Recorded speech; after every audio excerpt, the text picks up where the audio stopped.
Hello everybody and welcome to the 11th stage of the ALLEZ Tour de France. Today we are going from ALLEZ to Po.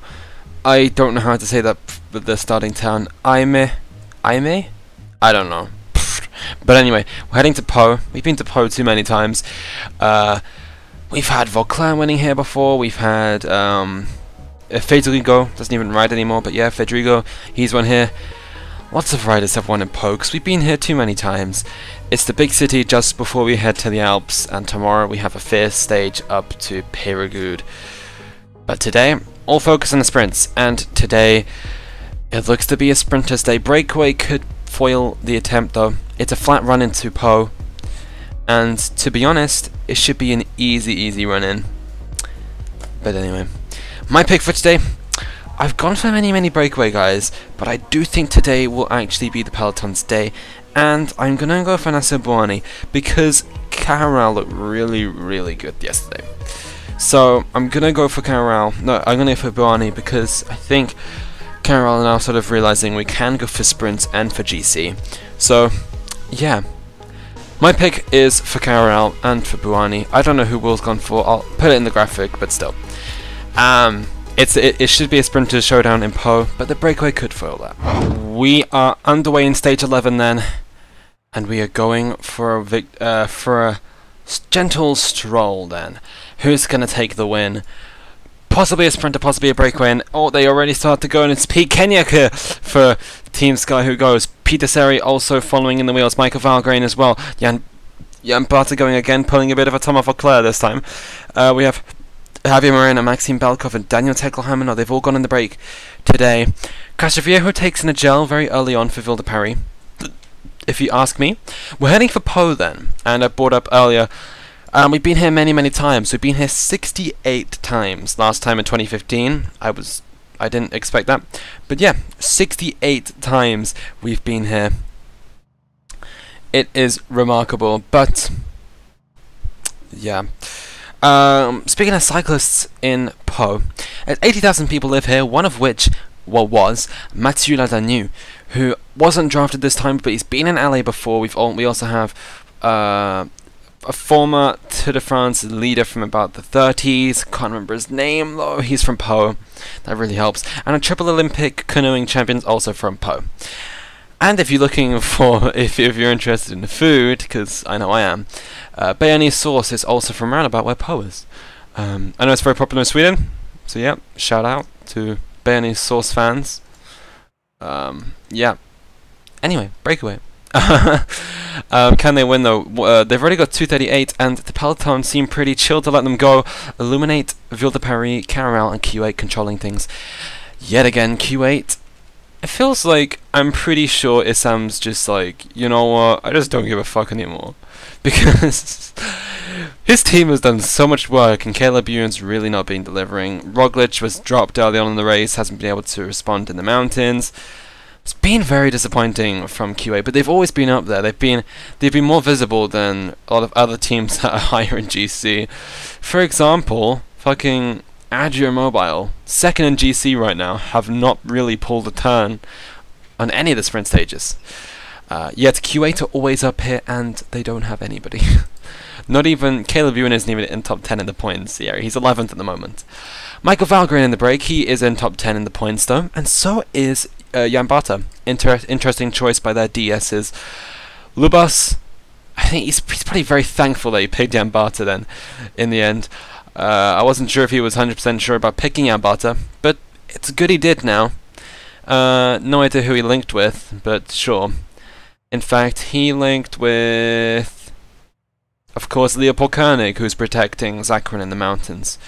Zakarin doing well despite crashing, and Lubas, again, really strong ALLEZ performance from him.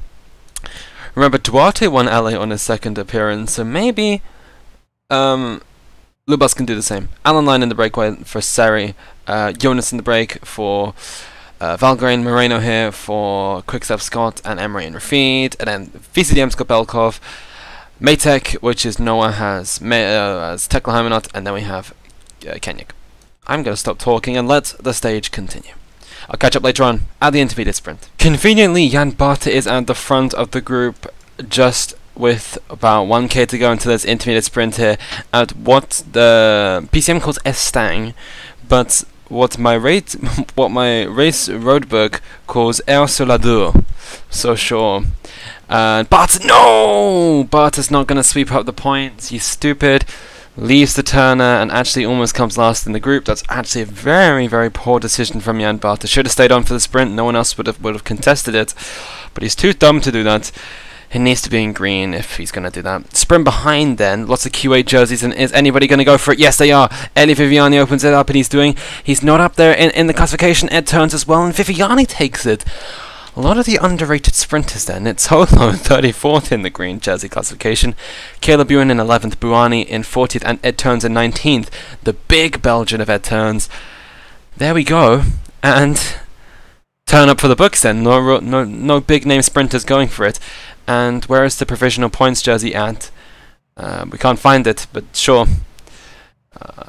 But it's not a good day for Barty. I'm just puzzled why he didn't actually stay on the front for a bit longer, because he could have swept up a huge amount of points more, about maybe 13 points more. But hey, maybe there's some reasoning behind it. I know Lubas will be getting annoyed in the comments. But hey. Bart is out of it then. If you're hoping for a green jersey dream, Lubas, is not going to happen today. But the green jerseys that are dominating today, it's Carroral. They have been doing an excellent job, and finally they're realizing actually Buani could win a stage. The Kings of All-Stars, they didn't win it overall, but in my mind they won. Carroral winning GC, winning many stages with different people. Opening stage won by Gilbert, we had a mountain stage being won by Dries Devenaens, and also almost every summit finish being won by Carroral there. I think every summit finish bar one was won by Carroral, which is a crazy statistic there for what was probably the toughest and most interesting alley we've ever had. But this one is also faring up to be a good one today. And the break, as I said, I didn't think they'd actually get a wake-up call in for the break, and they're trying to split up here.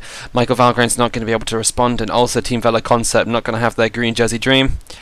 And they're shattered now, their dreams, as Kenyuk is the lone man in the break. He'll get a Combativité award, and the 2,000 euros you get from it, that's a hefty price tag on staying out in the break for the longest amount of time. And actually, Tekla Hermanont is going to win Combativité. It's not real money, don't worry. But Ville de Paris and Carroral, they've been doing all the work. Today's been full of straight roads, apart from this little incline here, round Mola. And this is making things interesting. Is this going to bring the stronger and tougher men to the fore? And if so, I think Alexander Kristoff could be your man. Where the green jersey contenders, they are far down, and a lot of big sprinters then. John Degenkolb was far down. Also Alexander Kristoff not really on the train. Nasser Bouani's whole team is up here. And there comes Bouani on the train. Is my prediction going to be right? I really hope so. Because Bouani, he looked so good yesterday with his full cat lead-out train. This is what BST does best. It's old school BST. Old school sprint Bouani school whatever, I don't even know what I'm saying in English anymore. Ed Turns is right up here for Team Lotto Eno Yumbo. Viviani in the wheel, Matthews as well. Valverde is just being brought up to the front. And I see that in Carrol's train. It's just been blocked off. Arnaud Demar has lost the wheels, and this could be a front group affair. With 5k to go, I don't know. The group is split up, but they have to put in a lot of effort to get back up here. And Ville de Paris almost block the lead-out train of Nasser Bouani. There comes Degenkolb. He's following the wheel of Dylan Hoonewegen of Cannondale, and Viviani. Hoonewegen hasn't been able to deliver a good position at the moment, and there comes Geoffroy Soup on the left. On the right then, it's still more people from Carroral. They're trying to contend with this. Arnaud Demars also right up here. There is Ryan Gibbons being led out for the men in black, the Illuminate team. Von Poppel though, he's not as strong as we would thought. Von Poppel launches with 2k to go. Bouani's right up here. Ferrari's trying to lead out Demar, but it's not working. 1 kilometer to go, and who's going to be the victor in Po? Bouani's got a clear run into the line. There comes Caleb Ewan for Q8. Viviani's also up there, but Degenkolb repeats what he did in Liège. No, Bouani's got it. Bouani wins, and Degenkolb, I thought, had it. What the fuck happened there in the sprint? Bouani wins in Po, and what happened there? I want to see a photo finish. I don't think many teams will be agreeing with that. I want to have a look at the replay, because honestly I don't believe Bouani won. Caleb Ewan takes second place. It's a third place for John Dankle, who I thought had won. Viviani gets fourth. It's a fifth place for Brian Coquard, sixth for Turns, and Arnaud Demau locked out there in eighth place. Hunevecchia in seventh. Many people blocked out of a Ferrari then, and Michael Matthews gets 10th. But finally Caleb Ewan delivers. But it looked like he had it, if you asked me. But Carol, arms in the air for Nasser Bouhanni. I don't think he'll know that he's won it. And to be honest, if I were QA or BMC, I'd want to appeal that decision. Because in my eyes, that was incorrect. But congratulations to BST, that's a huge victory for him, and it's a right prediction for me. I'm predicting these sprints really well. Yes! I'm happy. That's good. Carol, brilliant lead out train there. Maybe Bouhanni launched too late, but he had the acceleration on the line, had to lean the bike a bit. Such a Modulo in 14th place, Illuminate losing out. They had a lot of guys up there, but they were, of course, going full out for Valverde. Probably one of the team classification for today. Ukraine as well, really well placed in that top 20. Drips and drabs though, riders coming through, but this is the final sprint then. We're seeing the arse of Arnaud Demau. We don't want to be seeing that though, we want to be seeing the race replay. And let's move to the very front of affairs with a couple kilometers left. Okay. Let's follow Arnaud Demau. No, let's follow Bouhanni. Caleb Ewan is right up here, I believe. Yeah, there he is. There he is. Caleb Ewan right up there at the end. And I can't do top 10 in the stage, so I'm just going to pick... Oh, a green jersey top 10. Okay, that was already chosen. Funnily enough, the top two, not guys who are up there in that green jersey. Bouhanni there just getting blocked by that rider from... Ville de Paris. Ed Turns, always choosing the right wheel. I think he switched last minute as to Caleb Ewan onto the wheel of a surging Nasser Bouhanni. There comes Demau, beautiful leader from Ville de Paris, just gets blocked, can't follow. He's choosing between Bouhanni or his own teammate of Roberto Ferrari.